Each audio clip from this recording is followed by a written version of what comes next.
All right, everyone knows I'm really big about building in public. I'm very transparent about everything: money, user counts, fails, wins, all of it. I'm really, really transparent about all of it. I'm going to show you, so I posted a video the other day of our current client acquisition system. I'm going to show you kind of what I have in place and also our support system that is coming into place for our support team to take advantage of, as well as onboarding, and hopefully it helps you and inspires you in building out yours. So I'm going to show you this here. Let me go over to my screen. All right, 1 second. All right, there we go. Okay, so we'll get to this in a minute. This is just going to be a service offering that we'll have for agencies for white label support. But until we get here, I'll kind of show you what I set up on the assistant side and the workflow side. So I'll go in here and let's go to automation. So I separate all my workflows by stages of customer life cycle. So we have lead, customer, success, which is going to be onboarding, proactive outreach on onboarding, and post onboarding, and then support, helping with issues, things like that, and then churn. So if somebody churns, then we can DBR, things like that, and also offer some sort of deal for churn, something like that. But we're mostly going to focus here on the lead journey, and we're going to focus on the success journey here. So I'm going to go into the lead journey, and we saw before we had the Facebook ads form and the website one here. And if you copy that, or if you're using that, I'll show you what I have. So I changed it a little bit.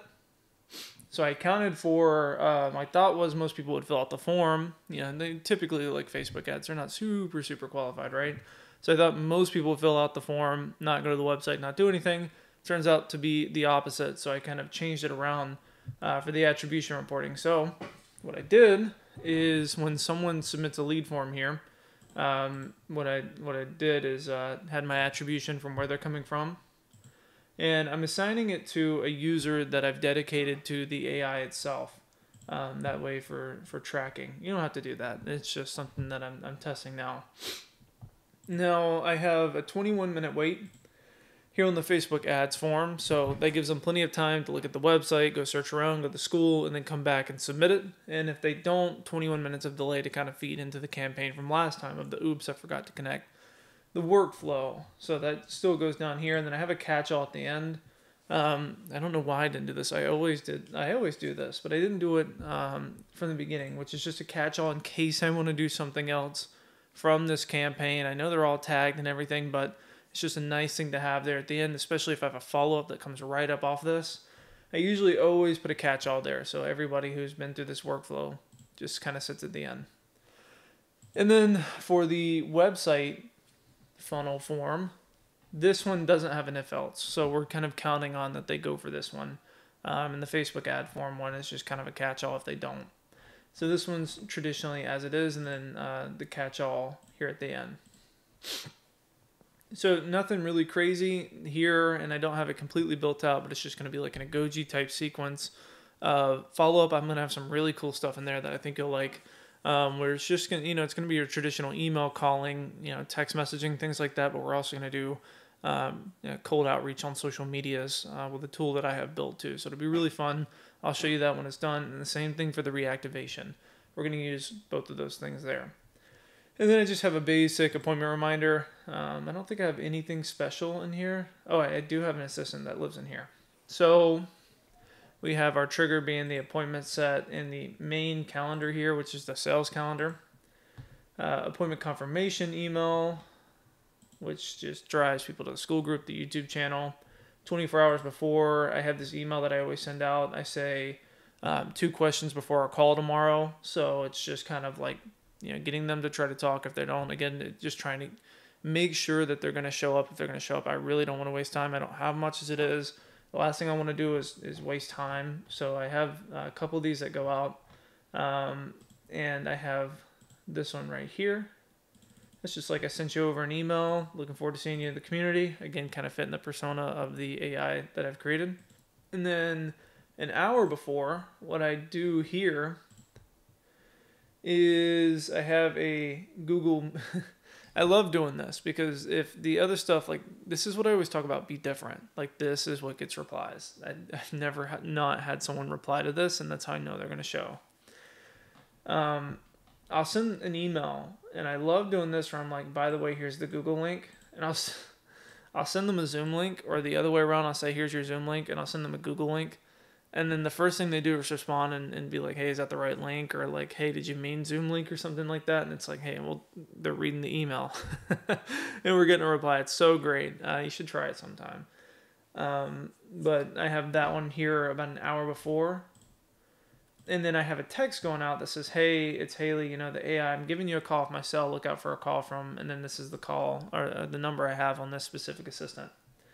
And then I have about a 12-second wait here, and that 12-second wait goes into just a reminder call. So it calls, asks them if they're still going to show up, and if so, great. If not, they could reschedule, cancel with that assistant, and they're good to go.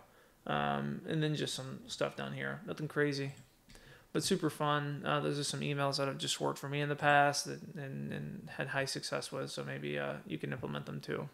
Okay, so now we have the support side. And so I kind of have it all built out here. So it's about an eight step thing. Nothing super crazy. It's just kind of a way for me to keep up with what's going on in the support pipeline, and also with the assistant I have built out, make sure we're fully knowledgeable about where everybody's at in the pipeline of support. I guess I could show you the opportunity pipeline here. So here it is. It's submitted, requires action, waiting on the user, waiting on team, escalated, and resolved. So just kind of the steps of a traditional ticket of just like, we see it submitted, we're taking action on it, which means we're either waiting on a response from them or we're waiting on action from me or whatever on the ticket, all the way up to resolved. And so I have tickets submitted here, and once this loads here, you'll see we have a support form. So this is on this website, and I'll show you this whole website here in a minute.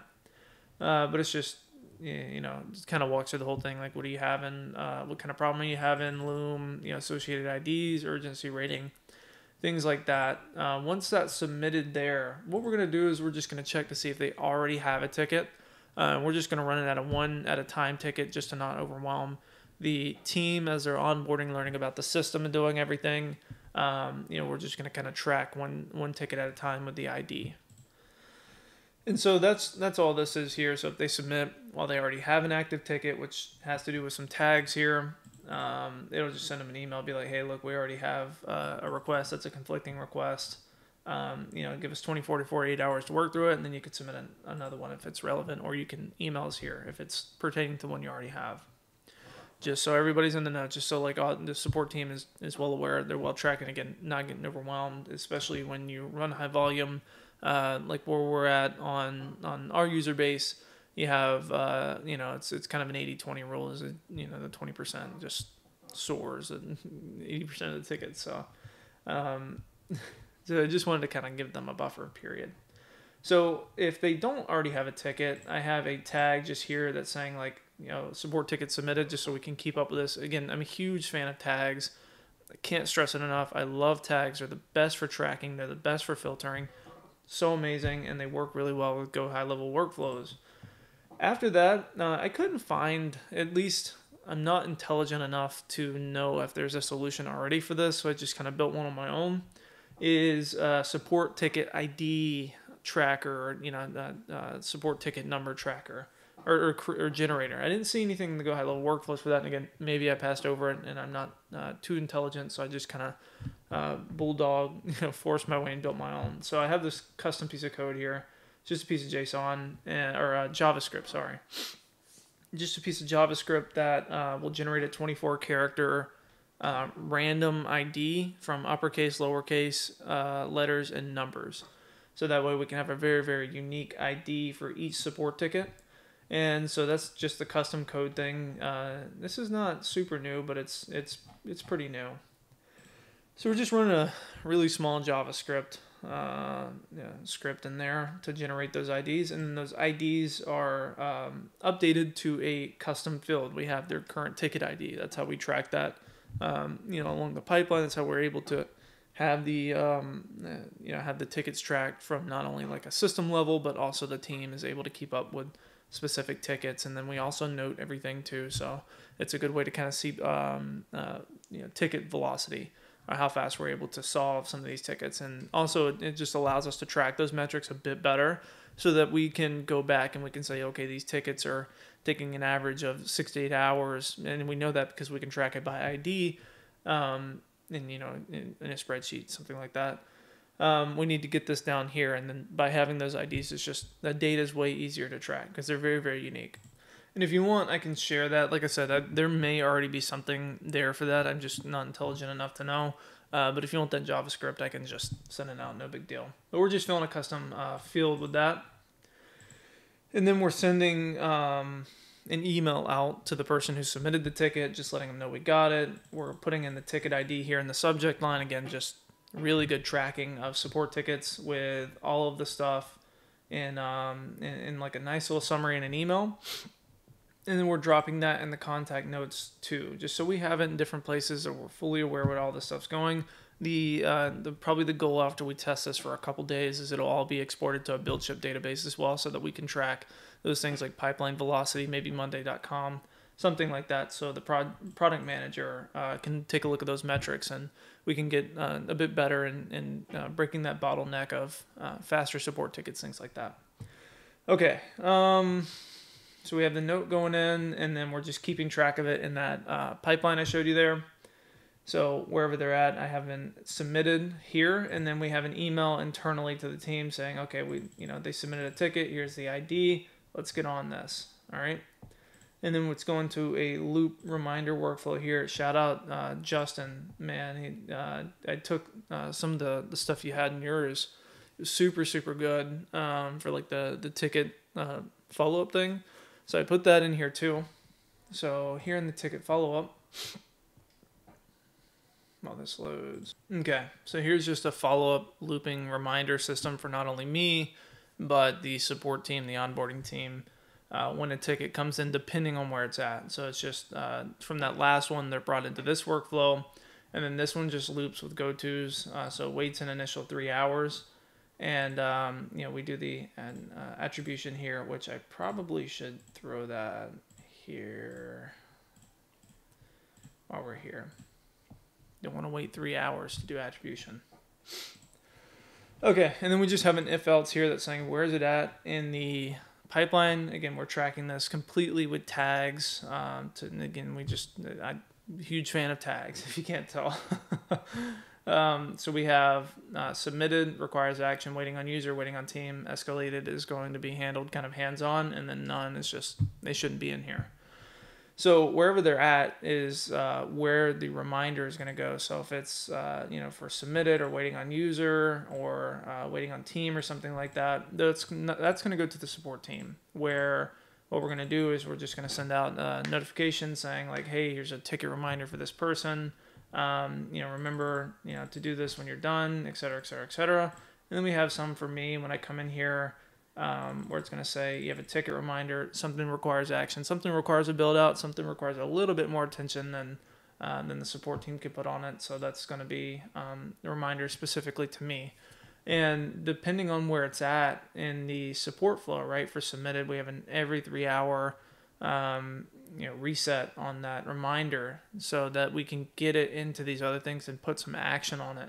And once it kind of gets into these categories here where we're either waiting on the user to get back to us or waiting on the team to get back to the user, or it requires some sort of action, the time precedence that we're trying to get down to for every support ticket is done within 24, 48 hours. And so we have 24-hour waits for those. And then just for the ones that has been submitted, they don't have any hands on it yet, every 3 hours just to make sure that we take some action on it. Okay. So just a reminder workflow here, nothing crazy. It's kind of like a looping, almost like a looping listener type follow-up thing, just a recursive workflow. Now, 2 through 5 are pretty much all the same, except for 1 or 2 things. I'll click on a random one here. And so again, I'm big on tags, but I also realize that some people may be big on, the team may be big on pipelines, whatever. So we have a trigger for each one of these based on the pipeline and the specific tag assigned to that, where either one of those will do it. So if they're in the pipeline, they just want to move it over to where it needs to go, or they're at the contact level and they just want to retag it. What it's going to do is it's going to move it into the specific pipeline it's supposed to, if they came from the tag. And then if it came from the pipeline stage, we're just going to add the correct tag. I'm just kind of doing that all in one flow. Doesn't hurt to double up on things. And then we're going to remove any other relevant tags that are in there. And then we're going to create a note just saying like, hey, the support ticket was moved to waiting on user right now. And so this is where we're keeping up with like all the time frames of the support tickets themselves. Again, just for velocity of how fast we're getting these things moved down the pipeline.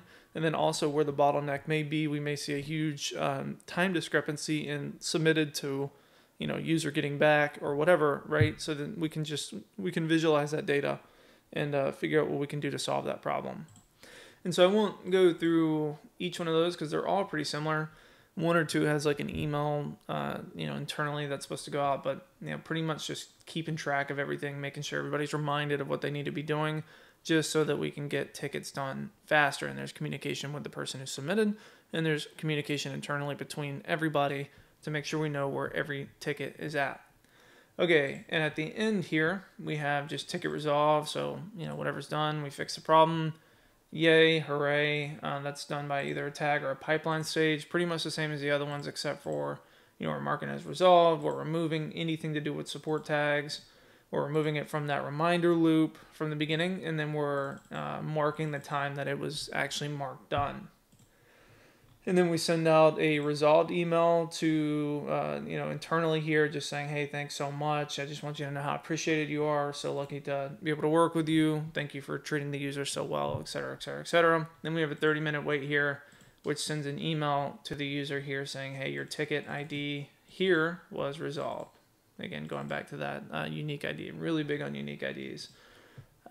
Makes for really good tracking. Also, you can look up that unique ID in your email and find it really, really fast. Super, super fun. All right, so this is the landing page associated with this. I built this in about 5 minutes and Go High Level. Super, super easy. I'll show you what I did on that too, and I'll maybe even post this in the main one, the lead magnet one too, if you guys want them, or you guys and gals want them. And so this is just a page. We did it under a white label name, just so that as this we torture test this, then we can start to bring it into white labeled support too, not only for the platform, but maybe as a service offering in the future for Go High Level white labeled support. But we're just kind of setting that precedence here. At least once we optimize this, then we can put it in the portal, make it super easy for anybody using it, whether they're a direct user, white label client, whatever, to be able to submit support, get answers, things like that. So it's just simple, copy here, just saying support ticket or chat widget. Support ticket just leads to that form, which kind of starts that whole thing that I showed you at the beginning of the workflows. Super easy. And then I have a chat widget here. I really don't use chat widgets that much. I don't, at least in my business, I don't find them tangible for client acquisition. I find it's just easier to grab their contact information and talk to them. But for things like support, where collecting information or qualifying is not really a thing, we just need to we need to triage and problem solve. That's the best use case to me, and that's what we're going to run with it. And we'll run with Go High Levels until we can get ours out. So pretty easy there. They can submit a support ticket there. We try to urge them to use the chat widget here, which this is just an assistant in the portal here that has its own vector stored knowledge base. So that way we can take out the assistable AI. We can take out the Go High Level stuff just to keep it white labeled. You can see here. And so this one is trained with a ton of general FAQs, error on bookings, add tag tools, things from the school group, things like that, all in a white labeled answering type way. Again, the idea is after it's torture tested to be able to access this model, this trained model, and this ticketing system to to all users of the platform. But for right now we're just doing it direct users, but we're just doing that with that in mind. Okay, and so it has its own support thing here. And this is all just kind of I've been using the FAQs. This one's now my favorite. It's so good, especially for something like support here, where we can take things that often come up where it's like issues with booking or things like that, and then we can point out specific answers to those things, and it works quite well. So this has been my absolute favorite. And we're going to do this with, we're going to do a sales one too, just because of how much I've loved the results and how well it works in the vector storing. It's just really good. Okay, so we have a couple assistants here. So we have 3 total now that are in prod that are working now. So I'll take you through this one right here, which is just the lead journey one. I have two here. Just one is kind of covering the use case of the client acquisition system, talking to the users initially, and then one here for just the appointment confirmation reminder, just to give them a call and say, hey, are you showing or are you not? Let's not waste time.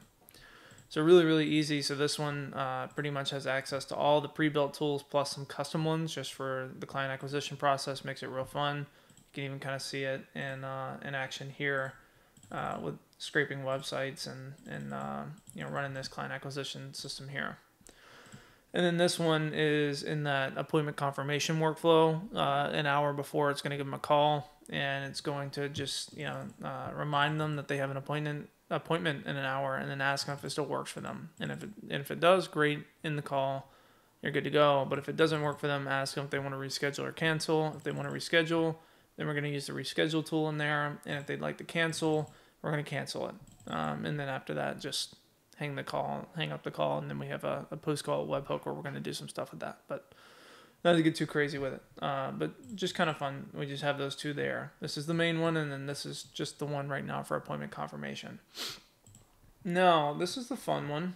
So this is a support one that you see here in this chat widget, and I'm actively just trying to get it trained up right now with the vector store so that it can solve the problems in triage. So I don't have anything crazy in there. I'm just more so worried about the data.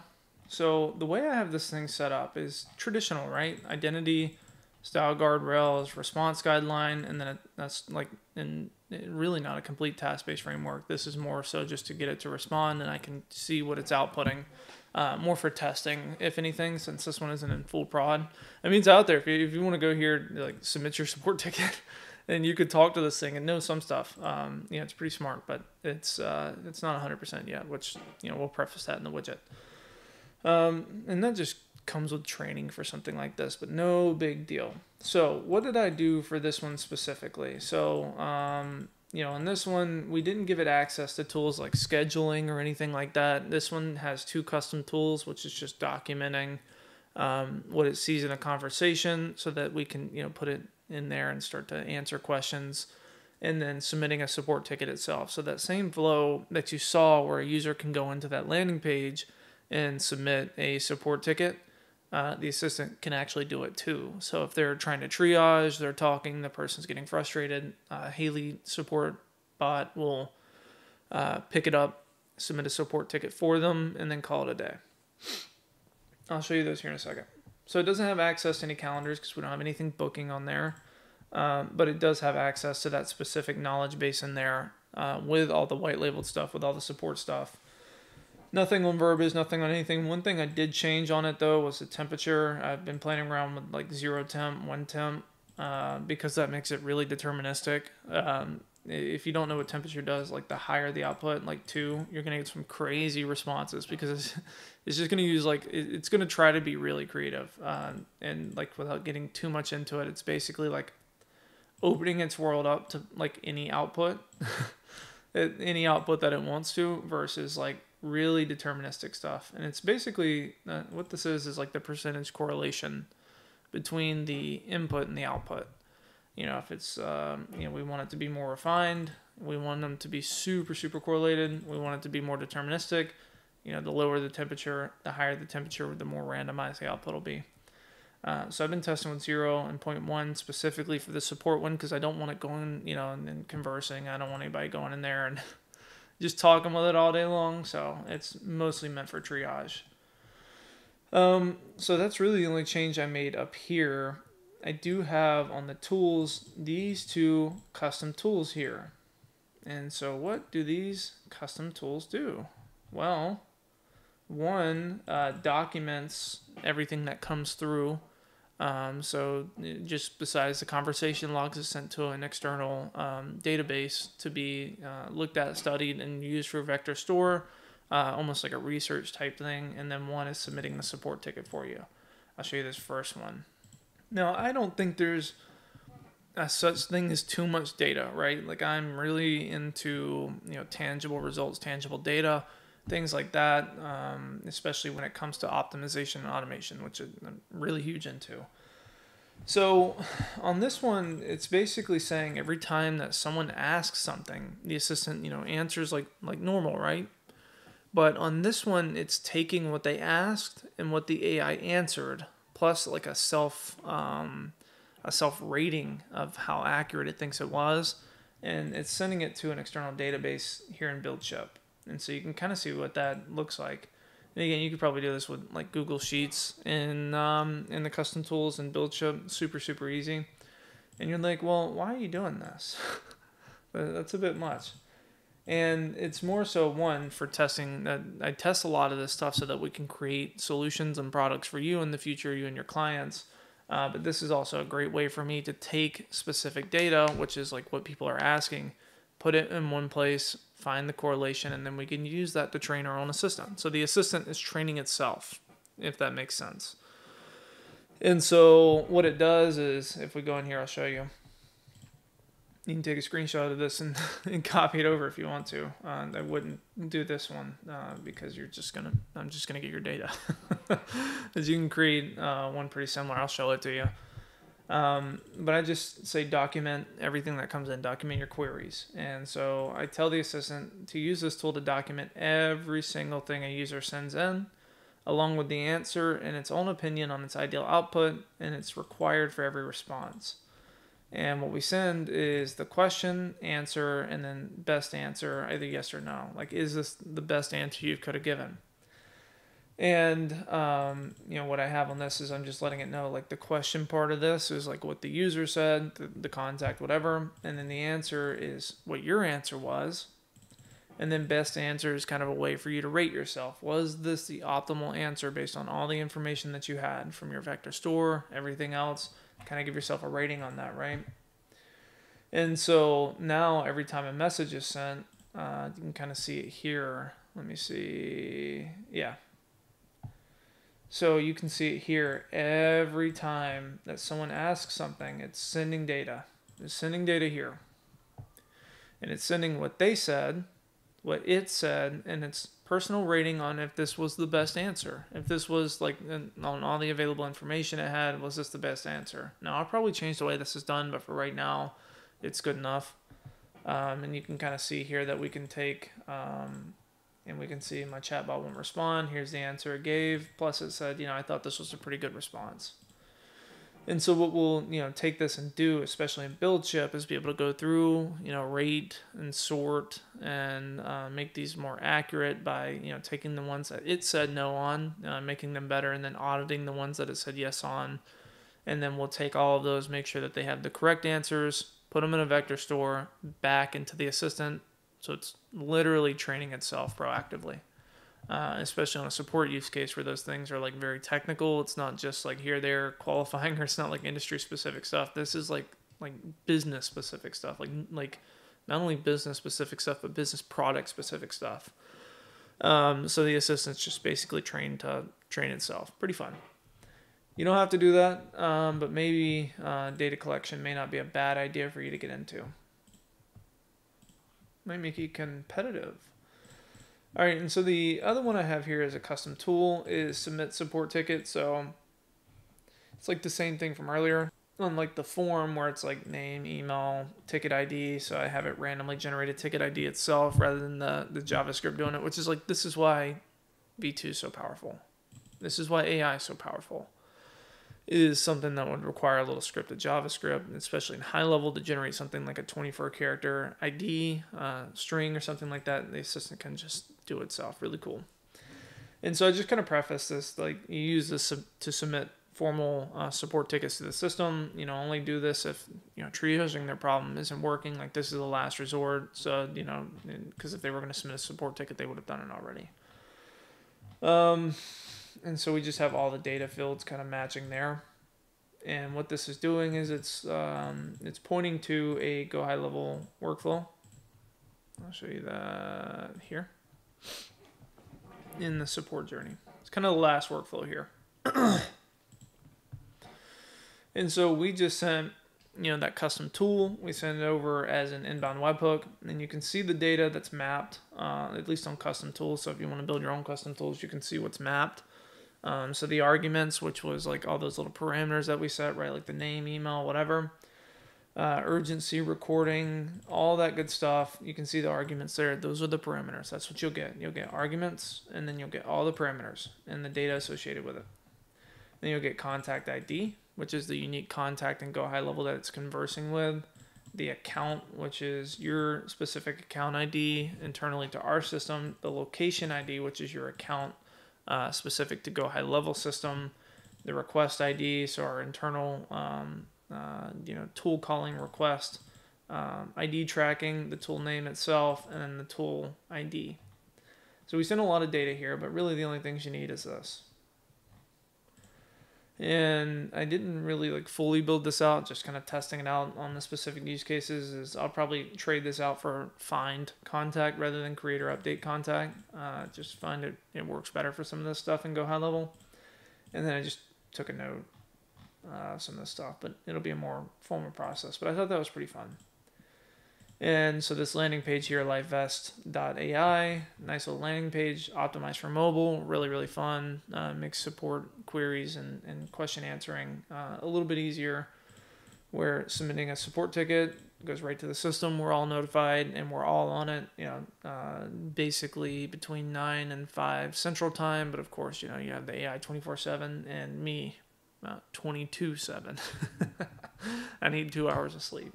That's all I need. I'll be recharged. But yeah, super fun. If you want, I can send you this landing page. If you want, I can send you the other landing page, the JavaScript. Let me know if there's anything specifically you want from this one. But so far, so good on a lot of this stuff. The conversion rate, the booking rate on the ads is going really well. The cost per lead dropped down, but it's back up because we upped the budget, I think, to $500 a day or something like that. So we're going to go gradually up a little bit. And of course, anytime you mess with a Facebook ad, it always messes it up. But we're getting leads for 15-ish bucks, and the appointment conversion rate on those is actually really good. And it's funny because I can't even get ahead of the bookings that come in from that, plus like organic traffic. So it's just building as we go, man. That's how we go. We're crossing the bridge and building it at the same time. But kind of torture testing all this stuff. You can kind of see the changes I made from the last video, and you can see the support flow here. The customer success flow is going to be pretty similar. This is the customer journey here. So this is like our platform specific stuff, sending data over. So like we can keep track now, A to Z, like everything. And we did that for a good bit, but we're doing it more than ever on data tracking. So we can see, velocity of not only a traditional pipeline of sales, support, success, but also the pipeline velocity of someone getting started, on how many assistants they've built, how many messages they've sent. All that'll be tracked, so that we can proactively automate outreach for customer success, saying like, you got started a week ago, we only see 2 messages sent. Like, what's going on, buddy? Things like that. That's why data is super cool. And that's how you automate a business. It's how you drive and scale up a business with one employee. It's super, super fun. Data is king. So hopefully that's helpful. Hopefully that, if it didn't teach anything, hopefully you maybe got some ideas from that. And again, these landing pages, if you want them, I can send them around, and maybe I'll snapshot all this when it's done. Those assistants, same thing. I can maybe send out some IDs, but I thought maybe this will help somebody out, especially this ID thing. Like I said, I don't know if there's something like that. If there is, I'm not smart enough to know about it, but it's just a simple piece of code here to just randomly generate IDs, those output, and then we can track that as ticket IDs. So super fun. I think that's pretty much it. I'll update everybody. I guess we'll just kind of do this like a build in public thing. I'll update everyone, and as I start to change things, and as again, more volume starts to come in, like what kind of verbiage and everything we change as we start to optimize. And again, maybe this helps you out. Maybe it gives you some ideas. Maybe it doesn't help you out. Maybe this was a waste of time. That's okay. At least you can write this off as doing work or research, whatever you want to call it. But yeah, BuildShip, fun tool. If you're not using BuildShip, I'd maybe get into this one. The only other tool that's ever got me super, super excited, like Go High Level, has been BuildShip, just for the automation aspect, and then the idea that I can do things like storing unique databases for you know, especially things like this where we can store all of our stuff. We can do it on sheets and everything too, but I mean, this is super native to things we're already using. So hopefully that's helpful. Happy Tuesday. Updates coming out soon.